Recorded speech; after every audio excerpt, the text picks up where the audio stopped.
Саламатсыздарбы, урматтуу мекендештер. Демек, ар бир ооруну бул майда микроорганизм чакырат да. Мына азыркы сасык тумоону вирустар чакырат. Албетте, вирустар ар бир оорунун өзүнүн вирусу бар. Грипти чакырабы, теге парагрипти чакырабы, аденовирус болобу, мыногу жана башка инфекционный оорулардын бардыгын бул дифтерия, деги эле инфекционный ооруларды булар вирустар чакырат. Демек, биз эң негизгиси бизди эмне үчүн ооруп калдык? Эмне үчүн биз ооруп калдык? Эмне үчүн биз ошол кайсы микроорганизм менен күрөшүшүбүз керек, ошону билишибиз керек да. Азыркы мезгилдеги сасык тумоону, албетте, бүгүнкү күnkү сасык тумоону метапневмовирус деп айтып атышат. Бул социалдык желилерде да ушундай деп айтылып келип атат. Деги эле, значит, метапневмовирус дегенден кийин демек ушул ооруну вирус чакырып атат экен. Мен дайым айтып келем, урматтуу мекендештер, бизде 5 микроорганизм бизге кирип жашаганга аракет кылат. Булар вирустар, паразиттин тукумчалары, жөнөкөйлөр, грипкилер, анан микробдор.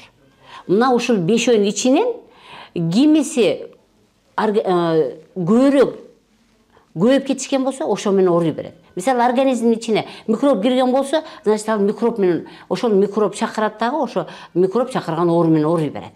Кимде грипки көп болсо, значит, ошо грипки кайсы бир органга, көбүрөөк ичегилерге жайгашып алып туруп, ал ошо органдарды кыйнай берет. Азыркы мезгилде демек сасык тумоону вирустар чакырып атат экен. Ошол вирустун атын метапневмовирус деп коюптур.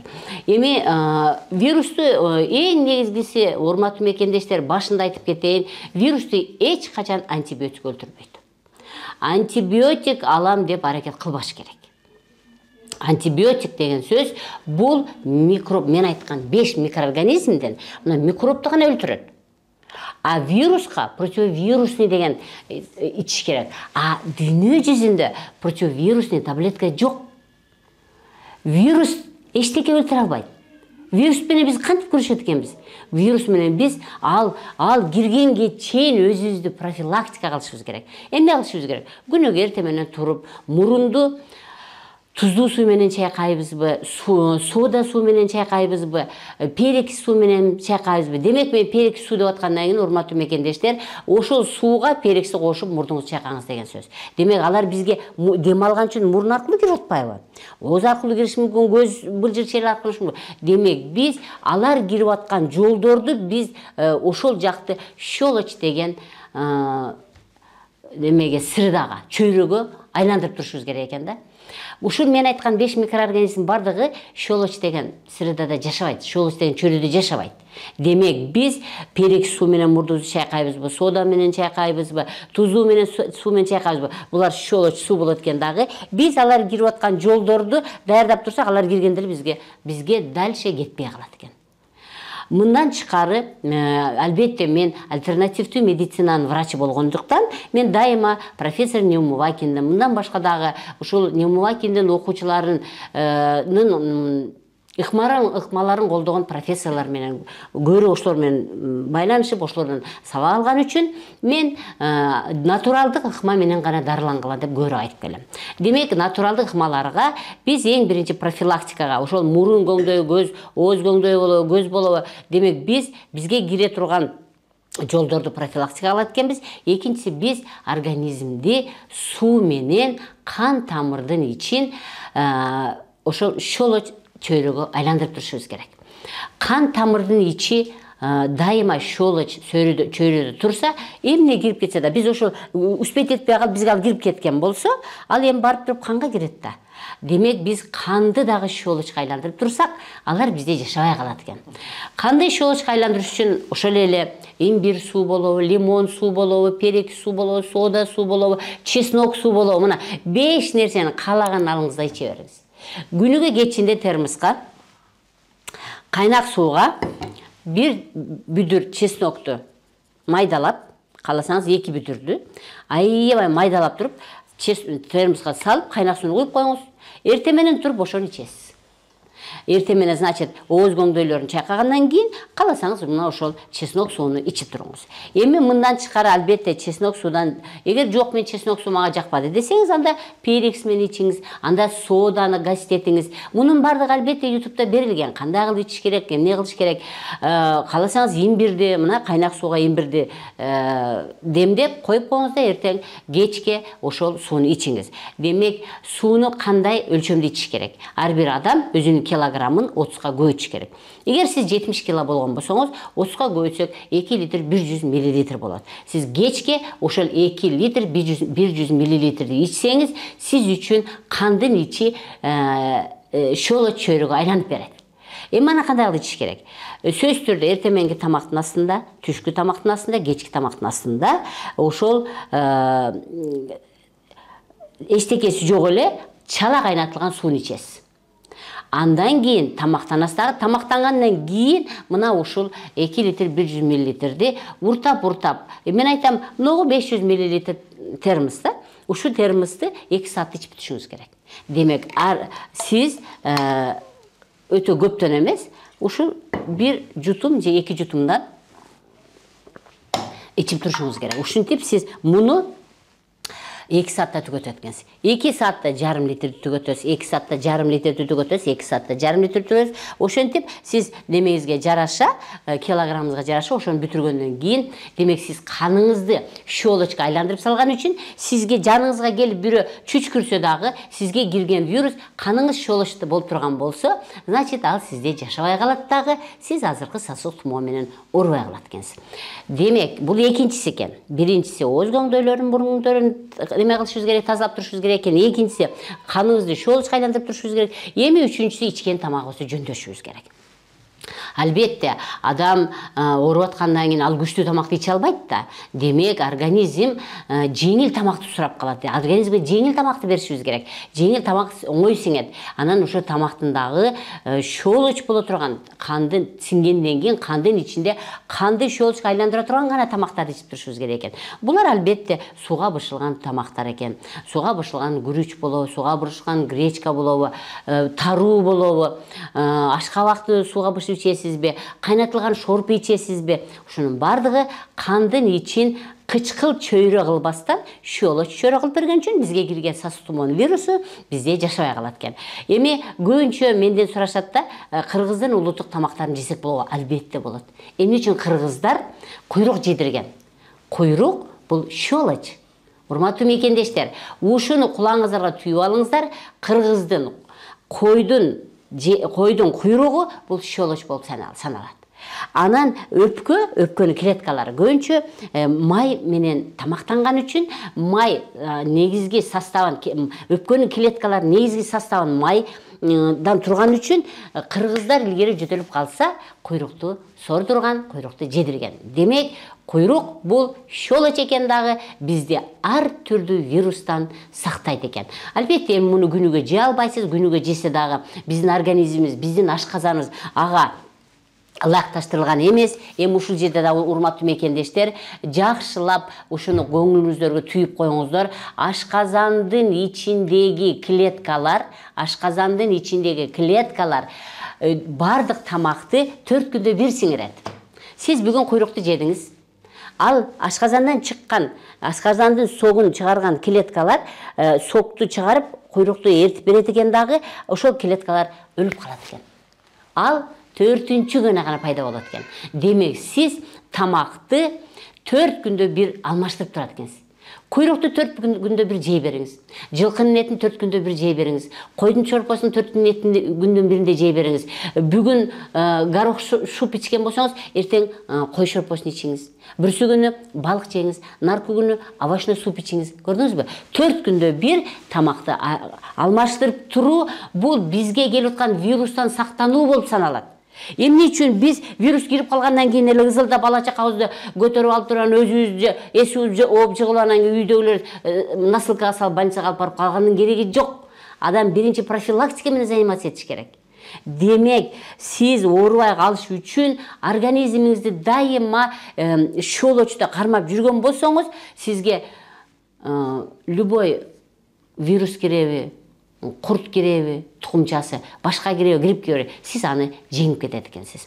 Мен дагы бир негизги ушул жерден кийинки дагы бир ыкма, бул эми тамактан кийинки, бул сиз нерв системасын туура кармап жүрүү. Эртең менен туруп эле сиз кече мага бирөө келип чүчкүрдү эле, мен азыр ошондон эми мен бүгүн ооруп калсам керек деп сиз мээге жаздыңызбы? Болду, сиздин иммундук системаңыз бардыгы ослабевает дейт, мындай коркуп калат, чочуп калат. Нервтер чочуп калганда булчуңдардын баары жырылып калат дагы. Болду, сиз ошол сөзсүз түрдө ал вирус ал кирген чын эле. Бирок сиз мага кирди, мен азыр сууларды ичип, өзүмдү кыймылдап, мен аны жеңип салам десеңиз, ал бизде жашабай калат. Качан сиз ооруп калат экенсиз? Сиз нерв системасын коркуу сезиминде, үркүү сезиминде, капа болуу сезиминде кармап турган болсоңуз, ал сизде жашап алат экен. Азыр фамилиясы эсиме чыгып турат, ошол илгери биздин бир улуу профессорлордун бирөөсү холера де вибрион деп коет да. Холера деген ооруну мындай кылганда, ошо стаканга ошол оорунун коргоо үчүн чакырып туруп, студенттерге айтканда, мына мен азыр ушуну ичем деген. Бирок мен оорубайм деген да. Оорубайм деп туруп, холерный вибрионду ичкен, ал ооруган эмес. Эмне үчүн? Ал муну отключить койгон. Мээ системасын, нерв системасын ал отключить койгон. Мен оорубайм деп. Көрдүңүзбү? Адам качан ооруп калат? Эң биринчи адам, мен ооруп калам, тиги ооруп калды, мен да ошондой ооруп каламбы? Апам ооруп калды, мен да ошондой ооруп каламбы? Коңшу келип чүчкүрүп кетти, мен азыр вирус болуп каламбы? Тигинин баласы вирус болуп келди, мен азыр менин балама жугат, менин балам вирус болуп калабы? Демек, биз ооз көңдөбүз тазалагандан мурун, тамакты жөндөгөндөн мурун, суу ичкенди үйрөнгөндөн мурун, эң биринчи биз нерв системасын жакшы чыңалууда кармашыбыз керек экен да. Коркууда эмес, сонун чыңалууда. Мен эч качан оорубайм деген. Могу жерге мен айтам, могу жерге мындай кол коюп койгула дейм да, мындай бир өзөк коюп койгула дейм да. Мен оорубайм деген могу жерге өзөк коюп койгула, силер эч качан оорубайсыңар деп айтам. Демек, азыркы вирустан коркуунун кереги жок экен. Ушул эле күнүмдүк үйдө эле колдоно турган нерселерди колдонушуңар керек экен. Эми албетте сиз температура болуп калдыңыз, сиз ушул мен айткандарды аткарбадыңыз, сиз көрүнгөн тамакты жеп, дагы бир эң жакшы ыкма бул кыймыл экен. Албетте сөзсүз түрдө эртең менен басып, көп кыймылдап, калайсыз бассейнге барыңыз, каласызбы, баняга барып тердейсизби, каласызбы, чуркайсызбы? Бул кыймыл дагы биздин организмдеги кереги жок шлактарды чыгарып салса, биздин организмибиз шлактан арылса, ал щелочь чөйрөгө айланып баштаганда да сиз оорубайт экенсиз. Эми албетте сиз эч кандай диетаны кармабадыңыз, эч кандай кыймылдабадыңыз, кечке сиз отуруп компьютер менен иштейсиз, отуруп алып эле көрүнгөндү жей бересиз. Сиздин организмиңиз кычкылга айланып калды дагы, сизге вирус кирди да, сиз ооруп калдыңыз. Эми эмне кылыш керек?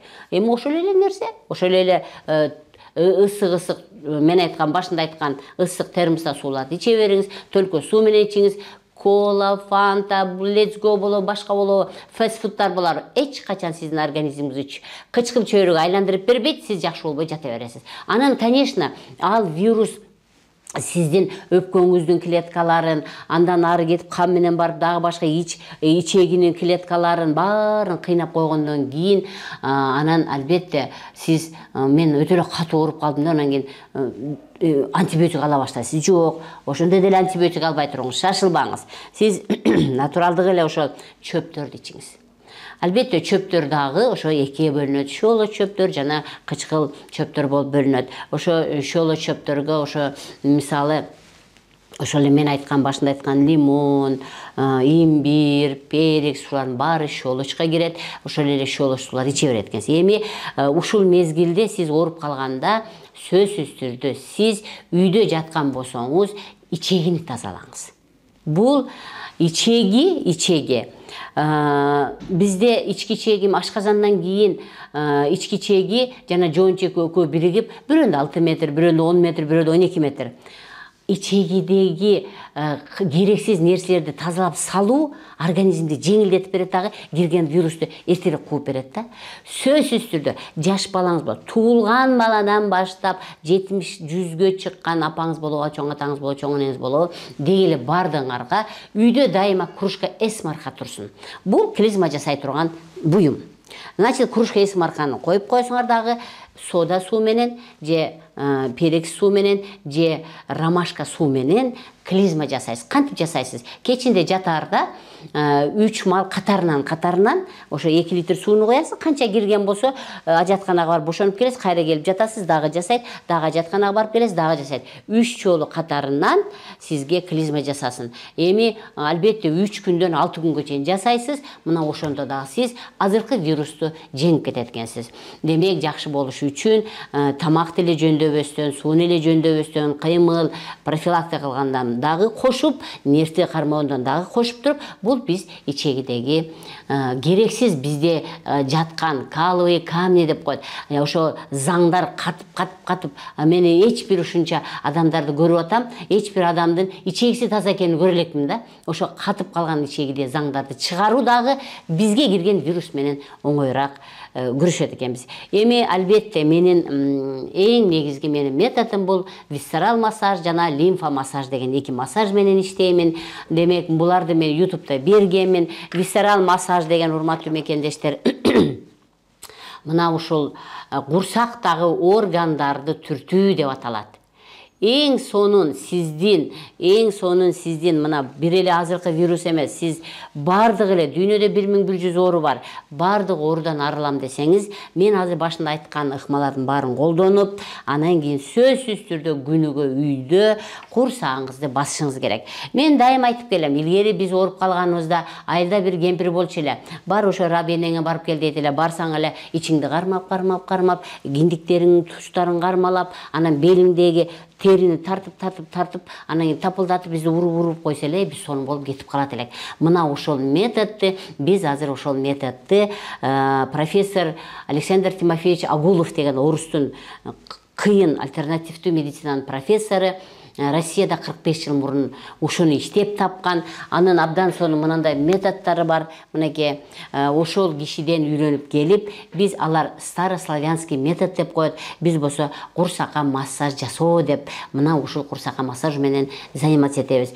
Температура жетип аткан болсоңуз, сууну абдан ичип, сууну иче берсеңиз эле тердейсиз. Температураңыз түшкөндөн кийин эле колуңуз бош болсо эле бир күндө 3 мал мына ошо орган, курсагыбызда турган органдардын бардыгын сиз кармалаңыз, түрткүлөңүз, кан тамырлар жакшы айлансын. Кан тамырдан тышкары мен дайым айтып келем, муну официалдуу медицинада көп көңүл бурбайт. Бул лимфа массаж, лимфа системасы деп аталат. Мына ошол лимфа системасынын, мынакей урматтуу мекендештер, адамда лимфа деген система бар. Бул эми кызыл, бул конечно кан тамак ташыган система, ал эми бул жашыл болсо лимфа системасы биздеги канализация болуп саналат да. Сизге вирус кирди, сизге жашап алды, ал ошол жакта жашап атат, кандын ичинде жашап атат, кандын ичинде тамактанды, кандын ичине керексиз нерселердин баарын чыгарып салды. Сиздин каныңыз шоло чөйрөдөн кычкыл чөйрөгө айланып кетти да, анан сиз ооруп эле эч нерсе кыла албай эле жатасыз. Демек, ошол вирус жашап кетпеш үчүн биз канализацияны дагы тазалап турушубуз керек экен. Экинчи биздин методубуз курсакка массаж, висцерал массаждан тышкары бул лимфа массаж жасоо экен. Демек, адамды эки гана нерсе дайыма профилактикада кылат экен. Эгер ооруп калсаңыз, ошондон да чыгарат экен. Бул висцерал массаж жана лимфа массаж экен. Эми муну албетте бул 5-10 мүнөттүн ичинде түшүндүрүп бериш өтө кыйын. Мен муну YouTube'да бергенмин. Ачасыз, сиз өзүңүздөгү ушул канализацияны түртүш керек. Мен дайым айтып калам, сиздин үйүңүздө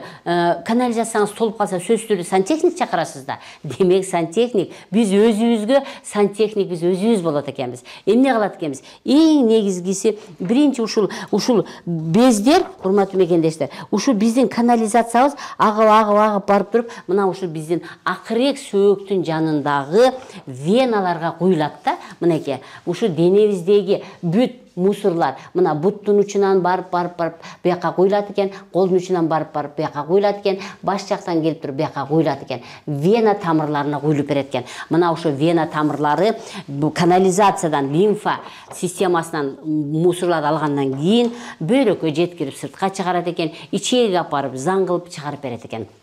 Демек, урматтуу мекендештер, ушул азыркы вирустан кутулуш үчүн деле, жана башка оорудан деле кутулуш үчүн сиз сөзсүз түрдө ушул курсакка массаж жана лимфа массажды жасооңуз керек экен. Эми мындан тышкары денени сөзсүз түрдө кааласаңыз ванна бар болсо сууга жатыңыз, кааласаңыз ошол жака чөптөрдү салып туруп ошого жатыңыз.